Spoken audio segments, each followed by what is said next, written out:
കിടപ്പ് രോഗികളായ അച്ഛനെയും അമ്മയെയും പങ്കാളിയുമൊക്കെ പൊന്നുപോലെ നോക്കുന്ന ഒട്ടേറെ നല്ല മനുഷ്യരെക്കുറിച്ച് നമ്മൾ കേട്ടിട്ടുണ്ട്. എന്നാൽ ഇക്കാലത്ത് ഒന്ന് വീണാൽ തളർന്നു പോയാൽ പിന്നെ ഉറ്റവർ പോലും പലർക്കും ബാധ്യതയാണ്. തൃശൂർ നെടുമ്പാളിൽ കിടപ്പ് രോഗിയായ യുവാവിനെ കഴുത്ത് ഞെരിച്ച് കൊലപ്പെടുത്തിയത് സ്വന്തം സഹോദരിയും ആൺസുഹൃത്തും ചേർന്നാണ്. നെടുമ്പാൾ സ്വദേശി സന്തോഷ് കൊല്ലപ്പെട്ട കേസിൽ സഹോദരി ഷീബ, സുഹൃത്ത് പുത്തൂർ സ്വദേശി സെബാസ്റ്റ്യൻ എന്നിവരെ പുതുക്കാട് പോലീസ് അറസ്റ്റ് ചെയ്തു.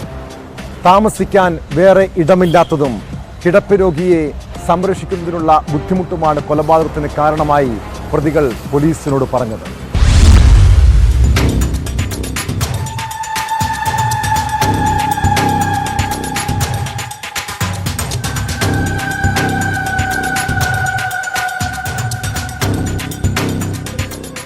നെടുമ്പാൾ വഞ്ചിക്കടവ് ചാമ്പറമ്പ് കോളനിയിലെ സന്തോഷിനെ കഴിഞ്ഞ വെള്ളിയാഴ്ച രാത്രിയാണ് മരിച്ച നിലയിൽ കണ്ടത്. ഓട്ടോറിക്ഷ തൊഴിലാളിയായിരുന്ന സന്തോഷ 2.5 വർഷത്തോളമായി തളർന്ന് കിടപ്പിലായിരുന്നു. സന്തോഷിനോടൊപ്പം കഴിഞ്ഞിരുന്ന സഹോദരി ഷീബയും സുഹൃത്ത് സെബാസ്റ്റ്യനുമാണ് മരണവിവരം സമീപവാസികളെ അറിയിച്ചത്. മൃതദേഹം തറയിൽ കിടക്കുന്നത് കണ്ട് സംശയം തോന്നിയ നാട്ടുകാരും പഞ്ചായത്ത് അംഗവും വിവരം പോലീസിൽ അറിയിക്കാനൊരുങ്ങിയപ്പോൾ ഇരുവരും അത് വിലക്കാൻ ശ്രമിച്ചു. ഇത് വകവയ്ക്കാതെ വിവരം പോലീസിൽ അറിയിച്ചതോടെ സെബാസ്റ്റ്യൻ വീട്ടിൽ സൂക്ഷിച്ചിരുന്ന ചെതലിന് തളിക്കുന്ന മരുന്ന് കുടിച്ചു.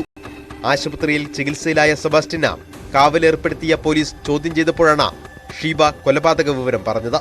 കിടപ്പ് രോഗിയായ സന്തോഷിനെ സെബാസ്റ്റ്യൻ ചങ്ങല കൊണ്ട് കഴുത്ത് മുറുക്കി കൊന്നുവെന്നാണ് ഷീബ ആദ്യം പറഞ്ഞത്. പിന്നീട് വിശദമായി ചോദ്യം ചെയ്തപ്പോൾ കൊലപാതകത്തിലെ പങ്കും സമ്മതിച്ചു.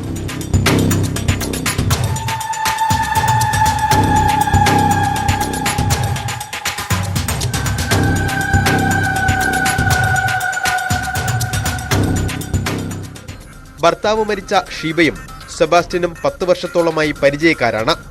1.5 വർഷമായി സന്തോഷിന്റെ വീട്ടിൽ ഇരുവരും ഒന്നിച്ച് താമസിക്കുകയായിരുന്നു. താമസിക്കാൻ വേറെ ഇടമില്ലാത്തതും കിടപ്പ് രോഗിയായ സന്തോഷിനെ ഒഴിവാക്കാനുള്ള തീരുമാനവുമാണ് കൊലപാതകത്തിന് കാരണമായതെന്ന് പോലീസ് പറഞ്ഞു. മുളങ്കുന്നത്തുകാവ് മെഡിക്കൽ കോളേജ് ആശുപത്രിയിൽ ചികിത്സയിൽ കഴിഞ്ഞിരുന്ന സെബാസ്റ്റ്യനെ സ്റ്റേഷനിലെത്തിച്ച് അറസ്റ്റ് രേഖപ്പെടുത്തി. പ്രതികളെ നെടുമ്പാളിലെ വീട്ടിലെത്തിച്ച് തെളിവെടുത്തു. ക്രിമിനൽ പശ്ചാത്തലമുള്ള സെബാസ്റ്റ്യന്റെ പേരിൽ പുതുക്കാട്, ഒല്ലൂർ, കൊടകര സ്റ്റേഷനുകളിൽ കേസുകൾ ഉണ്ടെന്നും പോലീസ് അറിയിച്ചു.